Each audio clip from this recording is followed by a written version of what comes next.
Boa noite a todos.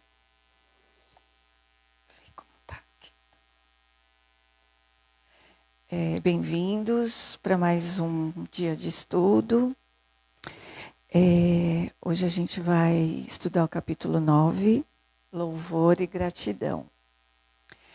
E antes de iniciar esse capítulo, a gente vai agradecer por mais essa oportunidade de estarmos aqui reunidos, de a espiritualidade e a Iarinha ter a paciência de estar sempre cuidando e explicando e várias vezes para a gente as lições, né, desse livro e da espiritualidade. Então vamos fechar os nossos olhos, respirar profundamente, sentir os fluidos benéficos dessa casa bendita que nos acolhe. Vai respirando e sentindo. Sentindo o carinho, o abraço que a espiritualidade nos oferece. E nesse estado de calma e tranquilidade e serenidade, a gente escuta a prece através da música do Pai Nosso.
Muito boa noite também. A espiritualidade vem esses últimos tempos lembrando um conceito que é o amor pedagógico. Quer dizer, o amor que ensina, que esclarece, que orienta. Muitas vezes a gente repete. Se a gente for visitar um asilo, por exemplo, nós vamos ver que os nossos velhinhos que estão lá, eles vão contar a mesma história. Toda vez que você visita, a mesma história. Por quê? É velhice? Já está ficando com uma senilidade? Ou ele está precisando integrar aquela história dentro dele? O que aquilo representou, aquilo significou para ele? Então, a vida faz essa repetição. No amor pedagógico, acontece a paciência de não querer que a pessoa entenda no ritmo que a gente acha que ela tem que entender. E a espiritualidade trabalha muito isso com a gente, porque eles repetem a mesma lição, às vezes por décadas, né? Então, muitas vezes a gente quer acelerar o processo do outro e a gente se irrita. Você já disse isso, você está se repetindo, assim eu estou cansando. Papapá. Então, é um exercício também para a gente. Ora, receber o amor pedagógico e ora, praticar o amor pedagógico. Então, que não seja o tempo que a gente quer. E acho que esse capítulo que a gente vai entrar, o capítulo 9, vai falar bastante sobre isso. Né? Esse amor que desapega, que aprende a renunciar e aprende a sublimar a própria dor em benefício de todos, não só o nosso. Então, capítulo 9, louvor e gratidão. Aí nesse capítulo, o André começa contando para a gente o retorno deles daquela região densa, né? O retorno do grupo socorrista. E mesmo eles não terem resgatado nenhum espírito, eles estavam satisfeitos, estavam num clima de conforto e satisfação por terem cumprido o seu dever. Porque eles deixaram lá sementes plantadas, né? Sementes de luz. E a Zenóbia, ela fala que o padre Hipólito, as palavras proferidas por ele, foram como sementes jogadas em diferentes terrenos. E que muitos desses espíritos, durante essa noite, porque eles ainda estão à noite, eles estão, né, chegando na casa transitória, no caminho, quase chegando na casa, né, saindo da zona densa, quase chegando na casa transitória.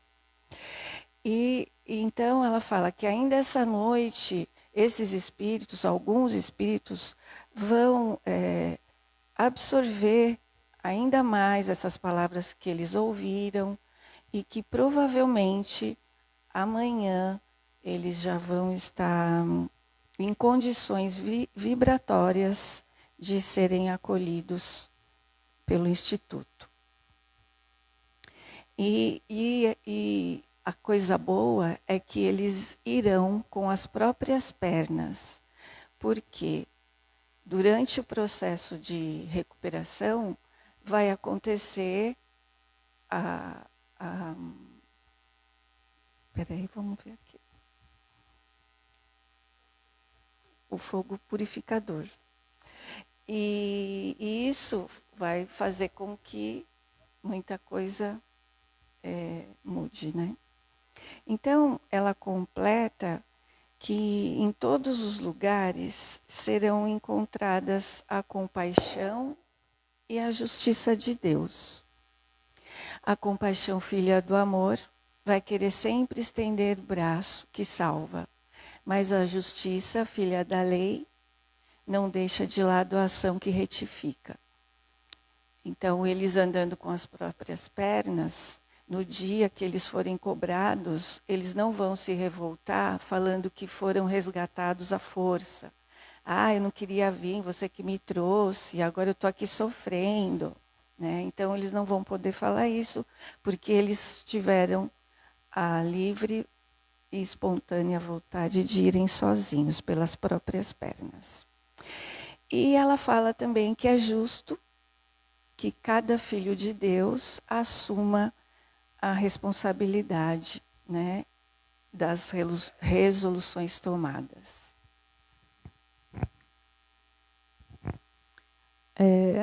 Essa passagem aqui que a Bia acabou de falar, né, sobre a compaixão, o amor, quando ele não está bem medido, ele quer tirar com a mão a dor do outro. Ai, que aflição, alguém que eu amo está sofrendo, vamos resgatar, vamos socorrer, né? Mas às vezes é um amor impulsivo. O próprio tempo da dor modifica a gente. Então a justiça ela precisa ser feita, mas não é justiça pagar, é a justiça de equilibrar uma ação ruim.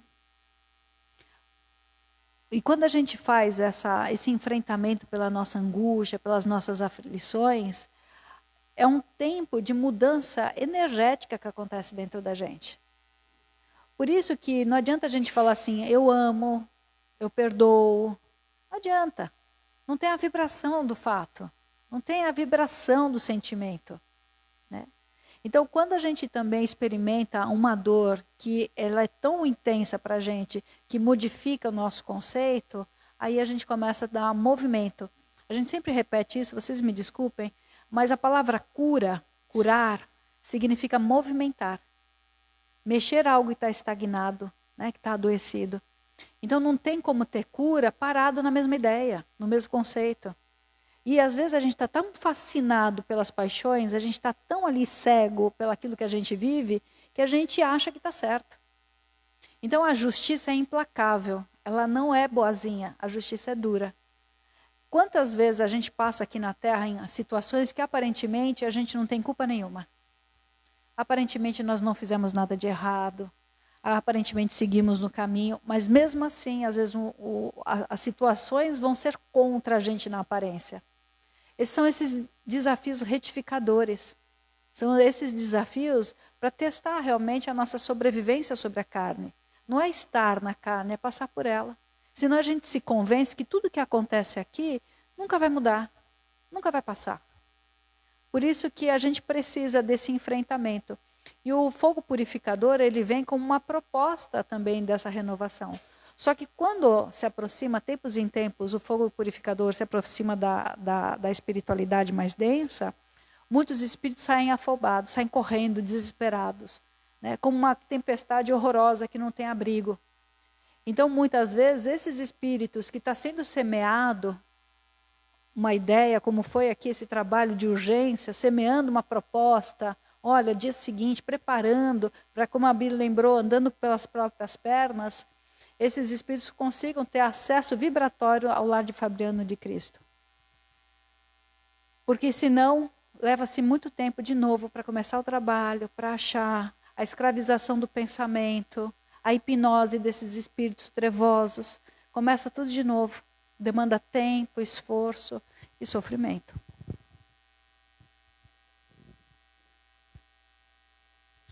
Obrigada, Cris. Boa noite. Você pode repetir esse finalzinho? Eu não entendi. Da casa do Fabiano, eu não entendi. E isso impacta, esse fogo, a gente sente aqui na Terra, nós encarnados. Isso Exato. Tem algum reflexo? Olha que legal, né? Tá vendo? Por isso perguntem, falem, tá bom? A gente está estudando junto, são coisas interessantes. Nós não temos, vira e mexe, alerta de tempestade? É uma comoção também, é um tipo de fogo purificador. Que também tem no astral, no plano astral. Também tem uma movimentação, tá? Tempos em tempos teremos essa ação.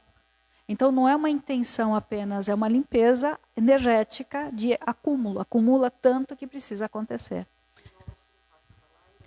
Exato. Só que existem leis ainda que a gente não percebe no plano quintessenciado, no plano espiritual. Existem ainda vibrações que a gente não compreende ainda, né? Então, fica difícil de a gente entender a utilidade de uma situação como essa. É como se fosse uma grande limpeza mesmo, uma asepsia muito forte de vários pensamentos que vão se acumulando, às vezes por anos, décadas. Né? Sim. Boa noite. Boa noite. No livro Transição, do Divaldo, ele fala exatamente isso. Aquela região da Ásia que era muito explorada sexualmente, em que as famílias vendiam suas crianças para o turismo sexual dos países abastados, precisou daquele tsunami, daquela limpeza, porque estava tão denso, já estava ficando irrespirável para aquela população. Foi muito sofrido, mas precisava dar uma saneada. Pelo menos foi isso que, quando você comentou, me lembrou do livro. O Divaldo trouxe esse livro, Transição Planetária, do Tsunami 2004. Então, eu acho que foi 2006 ou 2008 que ele trouxe essa psicografia, né? essa leitura. Então, os espíritos vêm nos explicar que essa escota... Manuel Filomeno de Miranda, foi ele que trouxe a história. Então, ele narra o pós-tsunami. Os corpos, os espíritos presos aos corpos, os vampirizadores desses corpos em decomposição, uma situação caótica, lamentável, mas que foi necessário acontecer para evitar males ainda maiores. Veja que existe essa tensão, né, sobre a Terceira Guerra Mundial. A Terceira Guerra Mundial seria a possibilidade de abertura dos planos trevosos de estarem praticamente dominando a matéria.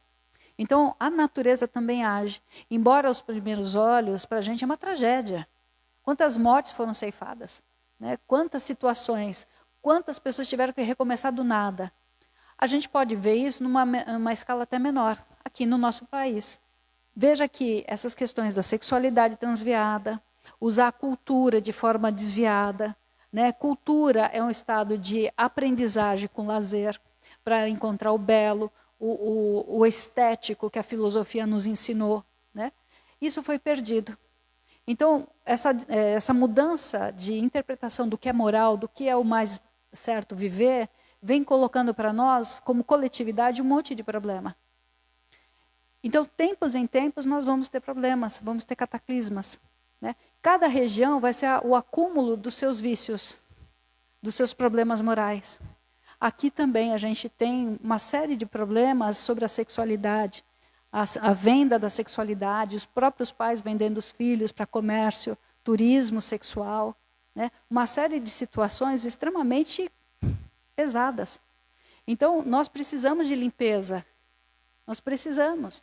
Mas enquanto a gente não entender que a gente precisa andar no caminho do amor pelo amor e não pelo medo da punição, nós continuaremos tendo situações trágicas, né? Então é por isso que um trabalho como esse aqui, veja, somos pessoas muito simples, mas na boa vontade e na vibração, no esforço que fazemos para articular ideias mais superiores, mais nobres, nós contribuímos com a melhoria do magnetismo.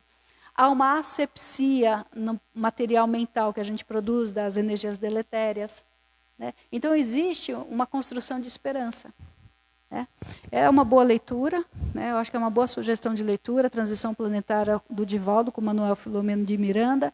Depois a Sueli Calda Schubert vem ainda falar um pouquinho mais sobre o livro Transição. Vale a pena a leitura, sim. Tá? Mas entender o seguinte, que não é a ira divina. Não existe ira divina, existe a justiça divina, que é uma lei incrível de equilíbrio sobre todos nós.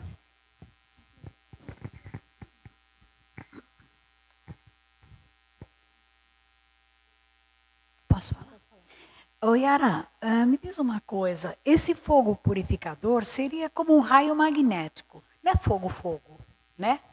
E assim, os espíritos mais ascensos, vamos dizer assim, eles não sentem esse raio. Mas isso é para queimar as energias deletérias daqueles que, de repente, têm a vontade. Tem os desejos, tem as paixões. Nós, por exemplo, nós somos pessoas comuns, que já temos propensão ao bem, mas temos muitas coisinhas ainda que nos atrasam o progresso. Veja que esse capítulo é fantástico também, porque vai falar do Gotuso. Um cara bom, um cara que ajuda, orienta. Ele usa a medicina que ele aprendeu, transformando para a medicina espiritual, né? É um cara do bem. Só que tem uma pedra no sapato. A mágoa de ver que assim que ele parte, ele é traído, alguém entra no lugar, rouba-lhe a família, o apego à história familiar atrasa ele sobremaneira.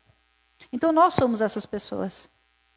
Então, para nós, entrar numa condição energética dessa, a gente se perturba, e a espiritualidade nos ensina que quando tem esse fogo purificador, que é um roda-moinho de energia muito violenta, a gente desmaia, perde os sentidos, leva tempo para se recuperar.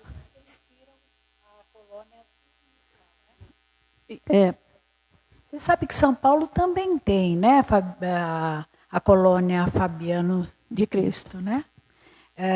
Lá na marginal do Tietê, a grande obra, né, da Casa Transitória Fabiana de Cristo é mais ou menos isso, não é? Porque atende muita gente pobre. Vamos pensar, veja quantas casas André Luiz. Quantas casas, quantos postos André Luiz? São todas manifestações da proposta de trabalho do lar, do nosso lar. Tá certo? Então, a Casa Transitória Fabiano de Cristo é uma casa de recolhimento de espíritos em desequilíbrio. Na preparação para a reencarnação, tem vários postos de atendimento. Né? Tempos atrás perguntaram por que o nome Reluz. Reluz é o nome de uma colônia também que atende essa região, principalmente do Vale do Ribeira, associado ao Hospital São Paulo, o trabalho de cura, né? Nas doenças, principalmente pessoas desequilibradas com a religiosidade, com o mau uso da fé, que adoeceram pela depressão, síndrome do pânico, somatização de tumores. E existe antes da gente, né? Ah, sim. E uma vez o Dr. Reis disse que a colônia Reluz, ela vai daqui até mais ou menos Gaivota, por ali, para cima e lateralmente. Sim. Então, o nosso nome é em homenagem. A colônia não existe por nossa causa, né? Então, é um trabalho de associação. Então, são postos de socorro que vão se irmanando. E cada um tem uma proposta de trabalho, tem um objetivo. Né? Obrigada, Cris.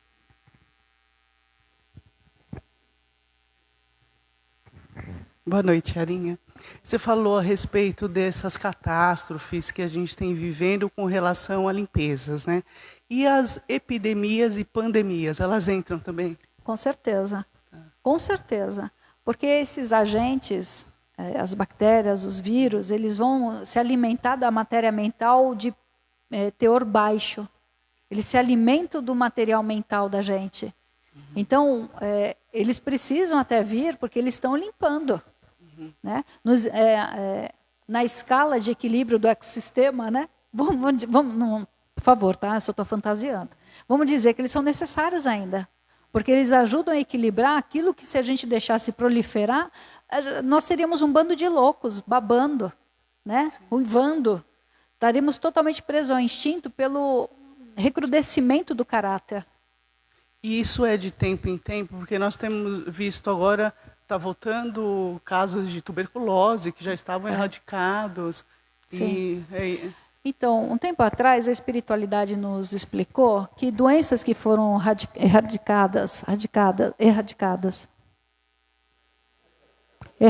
obrigada, gente, e que voltaram, é que elas não tiveram a sua matriz espiritual decomposta. A matriz que começa no plano astral ainda está viva. Quer dizer, o comportamento que alimenta aquela patologia não foi dissipado no mundo astral.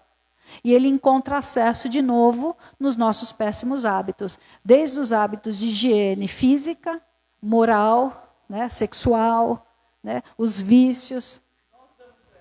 Com certeza, nós que criamos. Por isso que nós somos co-criadores em plano menor. Co-criamos, às vezes, lamentáveis situações. Fernanda. A Cris vai ficar com as pernas fortes. Hoje a gente estuda que pessoas pernas fortes evita demência. Preserva a demência. Não, na realidade, eu que tinha uma curiosidade na questão da casa transitória.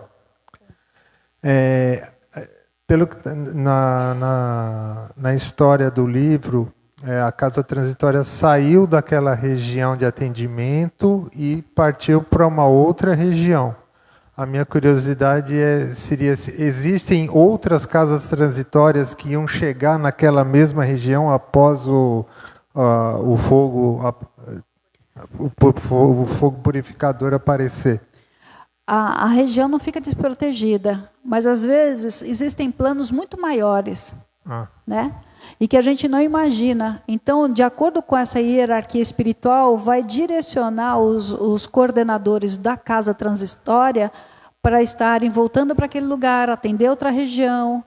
É um plano militar, praticamente, né? A minha curiosidade foi aí, porque eu pensei, ficar sem assistência, aqueles espíritos não iam ficar.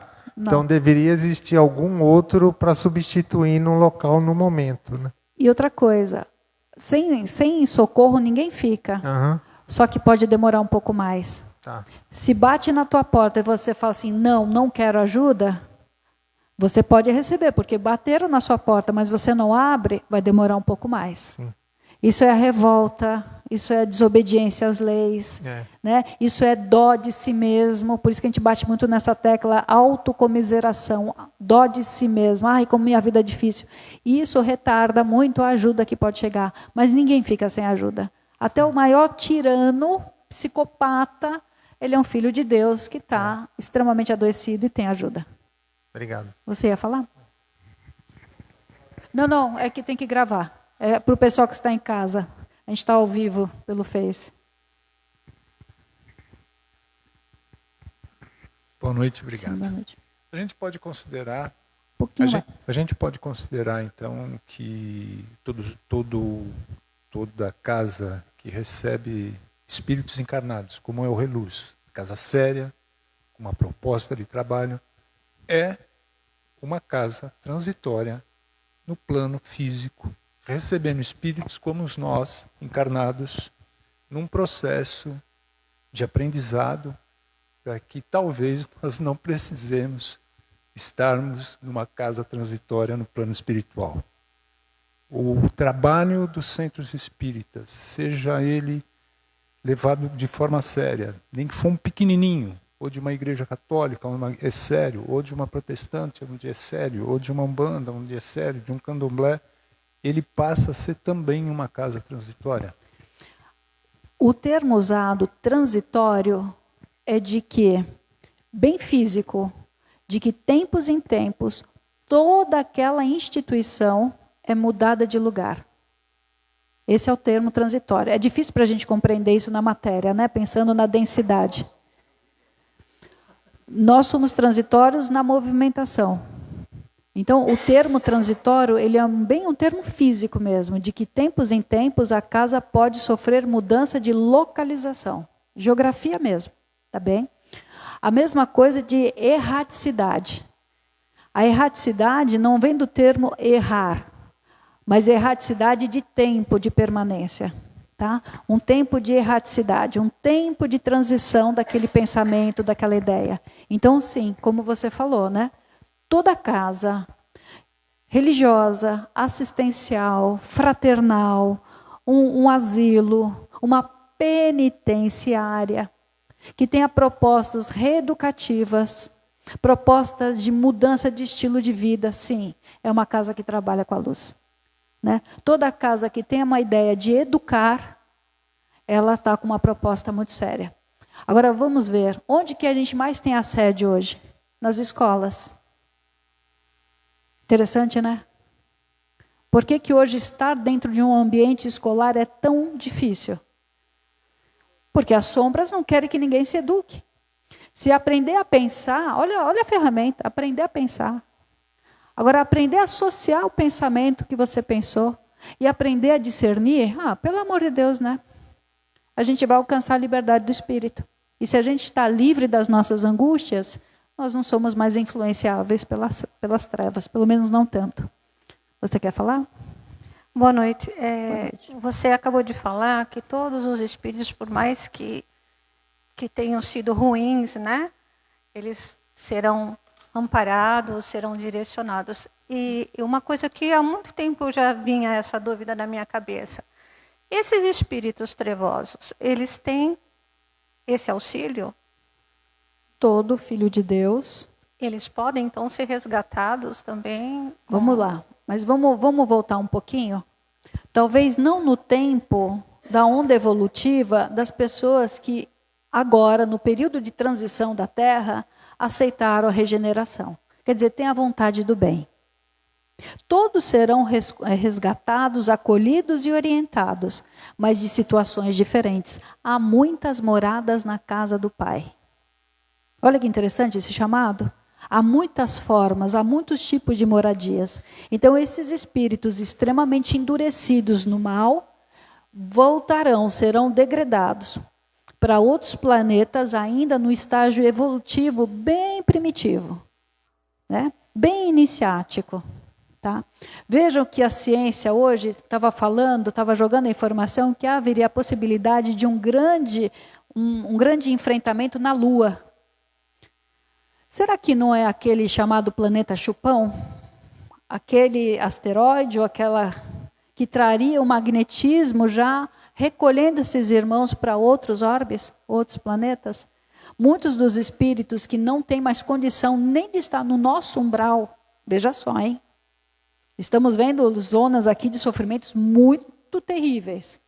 Nem os filmes de terror não narram tanta coisa.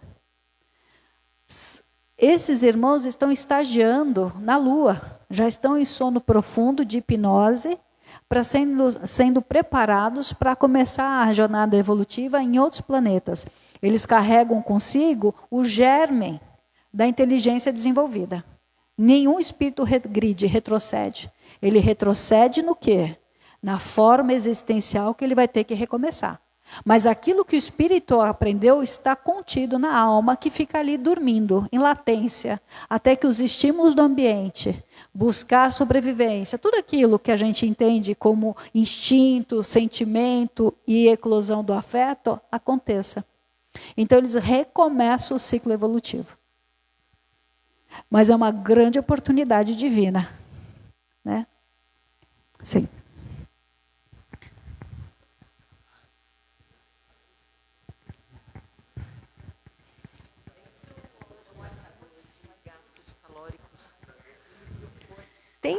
A Lua tem alguma missão específica? Porque simbolicamente representa esse feminino, né? Mas espiritualmente, qual seria? Ela tem uma então, compensação missão, né? magnética muito grande, né?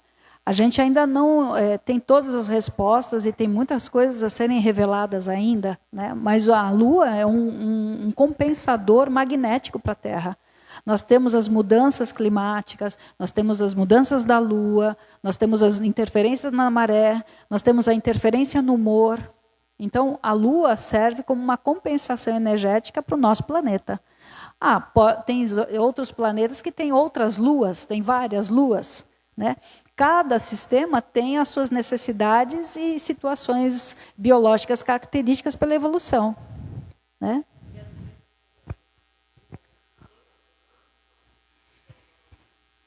Vamos falar do simbolismo? Talvez não por uma ciência mais exata, mas por um simbolismo, sim. Porque é um acolhimento, né? É uma compensação de energia. Yara, você falou sobre a questão transitória e não necessariamente uma mudança física. A gente fecha aqui e abre ali. Eu participei de uma casa grande e tinha muitos médiuns formando, concluindo para o trabalho. Numa visita do Chico, ele viu tantos médiuns, a casa era muito grande, mas ele simbolizou dizendo assim, tem mais médiuns do que quem está precisando. Ou seja, ninguém se formava e queria sair dali. Na época, a casa era um status, fazer parte daquela casa.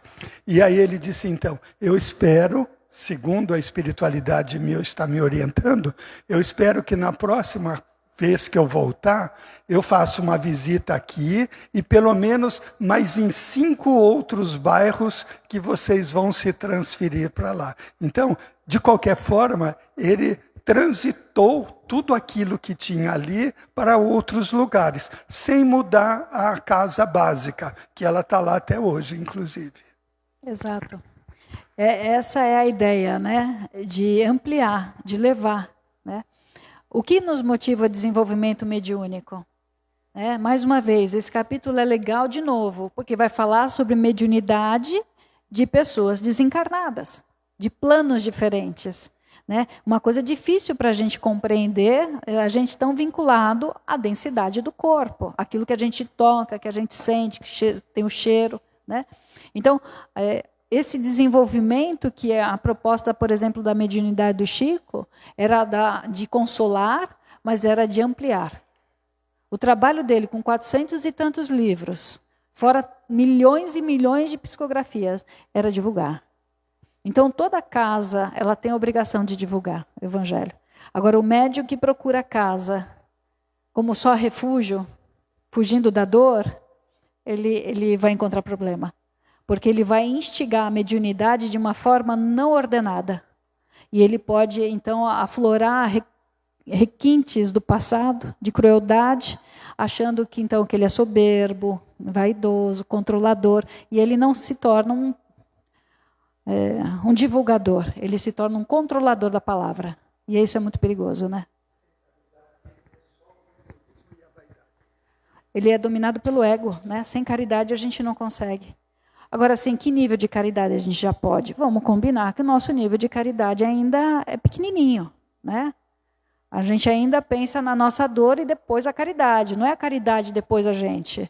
Nós estamos ainda na transição, A gente não está ainda pronto, mas é um exercício de fé. É exercitar a fé. E se a gente tiver paciência, a gente consegue. Não ter pressa. Tem certeza? Não tem mais ninguém para falar? Ai, filho. Bom, então eles estavam chegando perto da casa transitória, quando o André vê uma movimentação diferente. Entidades iam e vinham, velhos amparando jovens. Não, calma, eu estou falando. E os jovens, eles pareciam indecisos e titubeantes. Crianças em volta de luz guiavam adultos com os rostos sombrios, e essas crianças pareciam pequenos condutores amorosos de cegos. Aí a Zenóbia, vendo a confusão, o Chico meio olhando sem entender, explica para o André que são pessoas que durante o sono são desligadas do corpo físico parcialmente para irem receber orientações no plano espiritual, consolo. Olá, Yarinha.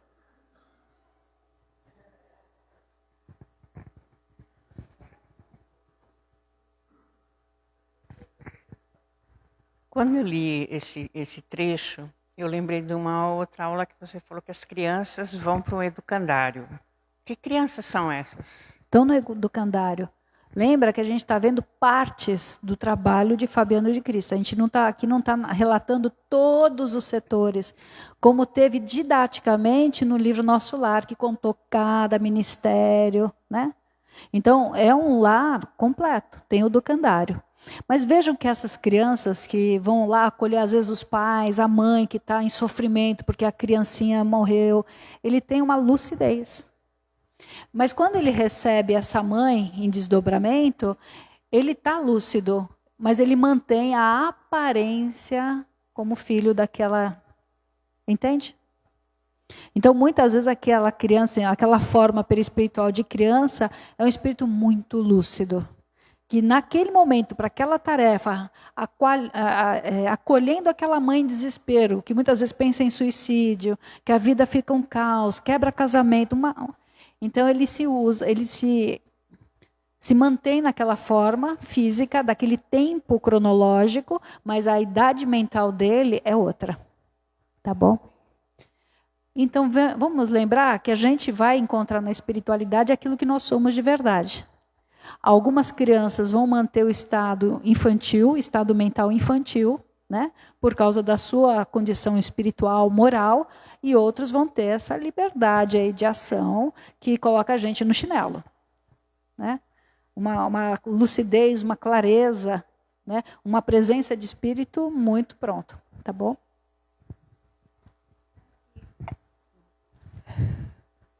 E esse menino, e aí o André repara num menino que teria entre 9 e 10 anos, com essa clareza que a Yarinha acabou de falar.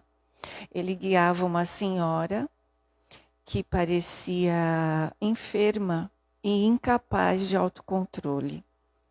Mas o menino segurava firme a mão dela e falou para que ela o seguisse.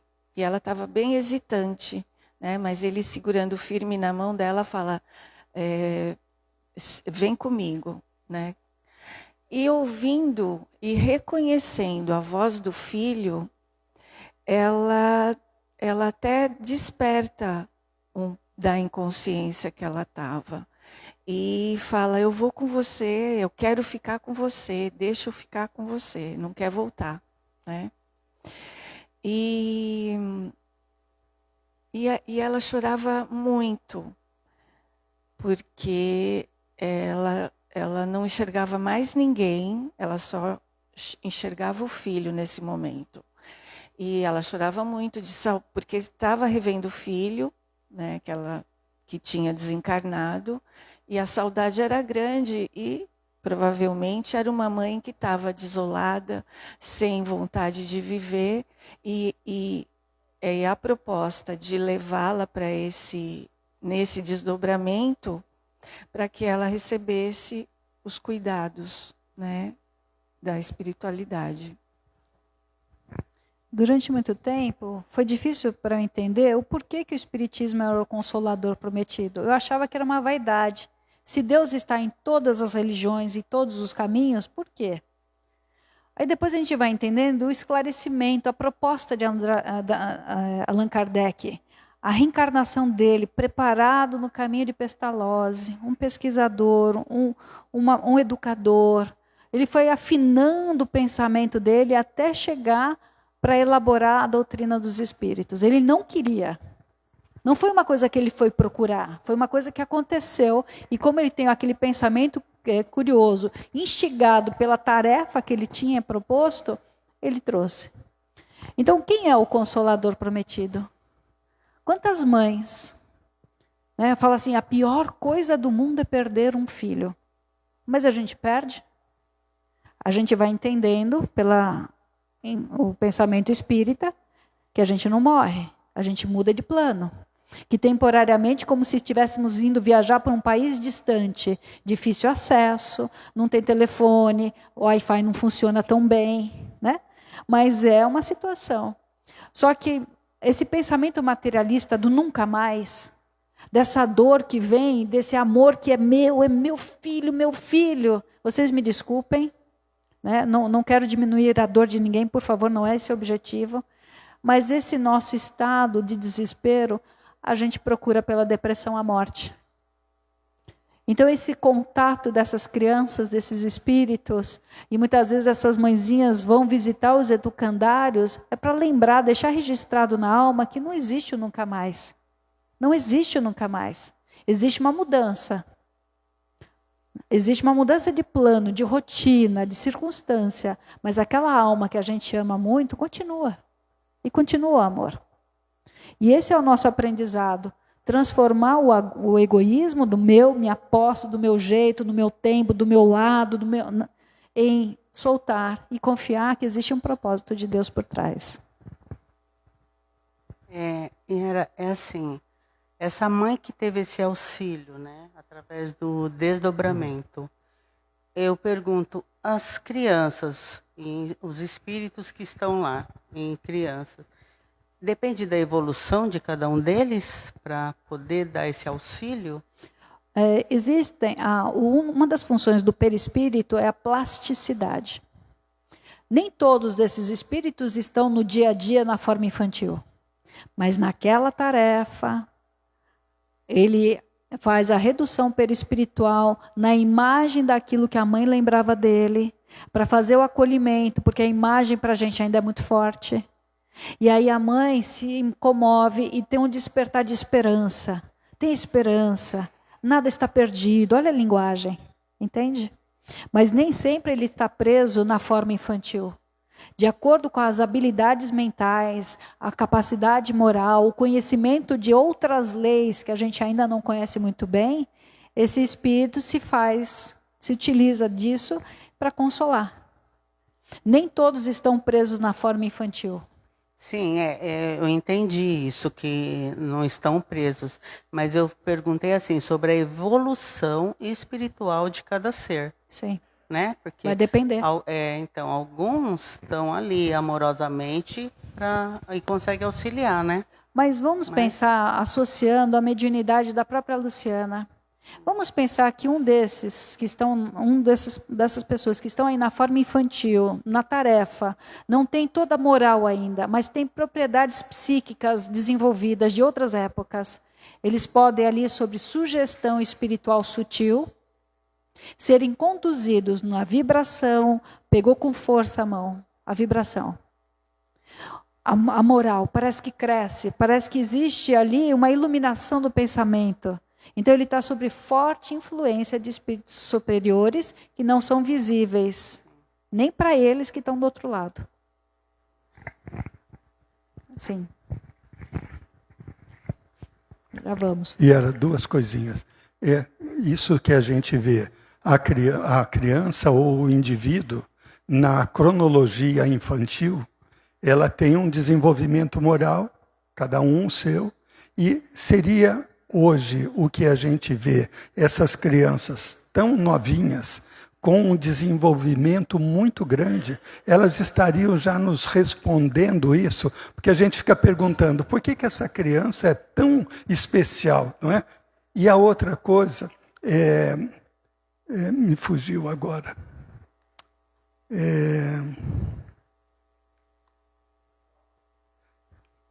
Fico nessa. Mas eu vou tentar lembrar porque...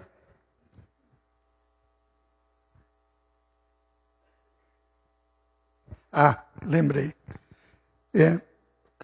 A mãe ou aquele que a gente ama, quando morre, a gente procura dizer, foi para o céu, é como se estivesse em outro país, é como se estivesse distante. Mas a gente vive angustiado, que a gente, embora entenda que voltou para a pátria de Deus, a gente queria ter uma comunicação.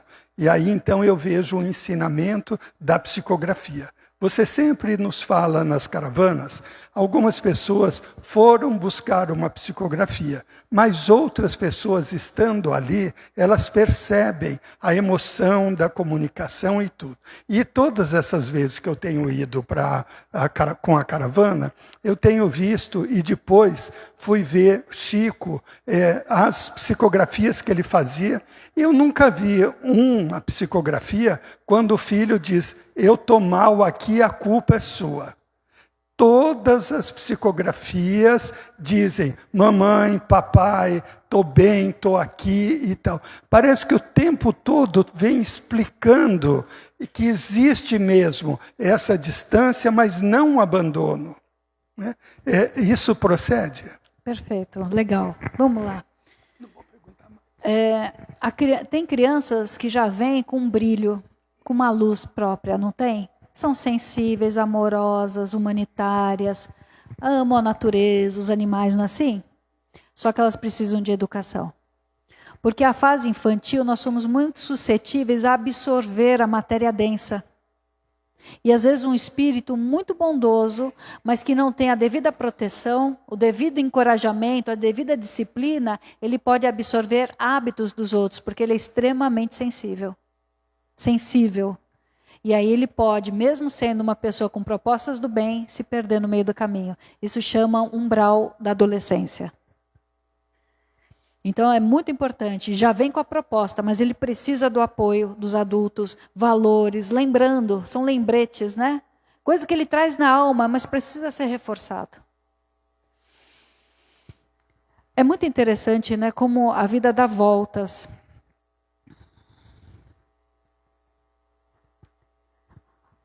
proposta evolutiva é uma proposta de ressignificar.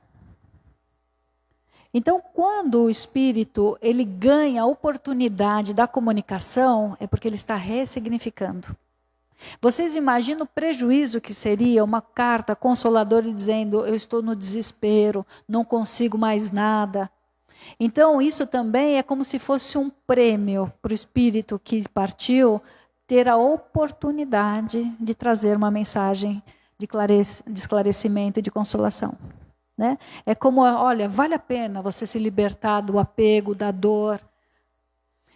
E um espírito que muitas vezes está muito desequilibrado, mas que ele precisa, pelo ensejo da família, quantas vezes diz assim: olha, eu não consigo, tem alguém me orientando aqui para passar essa mensagem.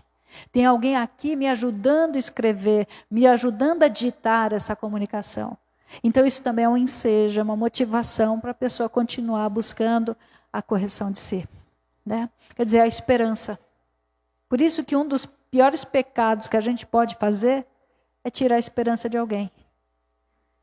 A gente pode até falar assim: puxa, mas eu não vejo perspectiva. Fica de boquinha fechada. Sim, Eunice. Oi, boa noite. Por exemplo, uma mãe que está desesperada com o filho que faleceu, né? Está no mundo espiritual.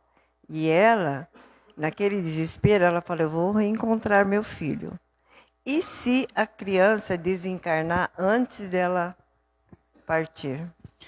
Eunice, a vida tem vários caminhos que a gente nem... Deus escreve certo por linhas tortas. Esses desencontros não existem, só no nosso romance, só nas nossas ansiedades. Tá? Quantos espíritos, a gente aqui vestida de Yara, você vestida de Eunice, quantos espíritos obsessores já acharam a gente? E estamos disfarçados, hein? Então,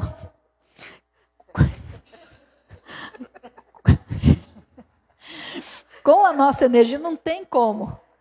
Então eles se acham pela lei da atração. É uma lei que a gente não entende muito bem. A gente entende a lei da atração como uma fantasia. A lei da atração é química, é eletricidade, é magnetismo.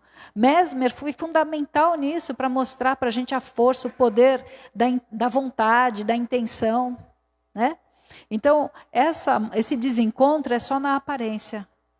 Às vezes, nessa aparência, na aflição da nossa ignorância, é a luta para a busca. É não perder a motivação. Não tem nenhum de nós aqui que não senta saudade de alguém. E não é alguém que a gente conviveu aqui. Né? Então, essa busca pelo afeto é do ser humano. Por isso que os livros que mais vendem são romances. Né? O amor venceu. Né? Porque parece que a gente tem uma ânsia de compensar afeto. O ser humano que não aprender a ter o auto-amor, ele não é capaz de amar de verdade, ele tem apego. Então, nessas buscas desse amor, desse afeto, a gente vai tirando essas roupas do apego e vai virando um amor sublime, que perdoa, que renuncia, né? Que é a nossa história aqui do livro de novo, né? No capítulo 9. Nossa sombra, né? Tem muita coisinha guardada que a gente nem imagina. Sim. Nem dá tempo, Bi. E vamos só levar o pessoal lá para dentro da casa transitória? Vamos deixar eles entrarem na casa. Aí eles entraram na casa. Ufa, conseguiram. E foram recebidos pelo Gotuso, pelo irmão Gotuso, e um outro irmão que não era conhecido. Né? E eles saúdam os socorristas, deram boas-vindas, e o Gotuso comunica para a Zenóbia que todo o trabalho que ela tinha deixado, lembra que antes dela sair para esse socorro, ela deixou a casa transitória toda organizada, cada um com uma função. Né? Então, o Gotuso estava relatando para ela que tudo tinha sido realizado com sucesso e ela ficou agradecida, né? Ela agradece e o convida para participar das orações de louvor e gratidão, que é o título do capítulo. E o Gotuso, lógico, agradece e participa e fica para participar da oportunidade. Bom, vamos encerrar por aqui? Aí a semana que vem a gente continua, capítulo 9, porque essa parte, né, que vai chegar agora é muito, muito interessante, é muito bonita. Então, vale a pena a gente estudar com calma, né? Então, quer fazer o encerramento?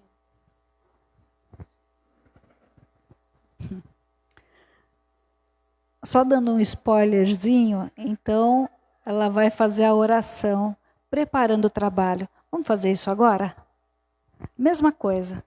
Vocês chegarão daqui a pouco em macas, em assistências, em liteiras, né, na palavra antiga, né?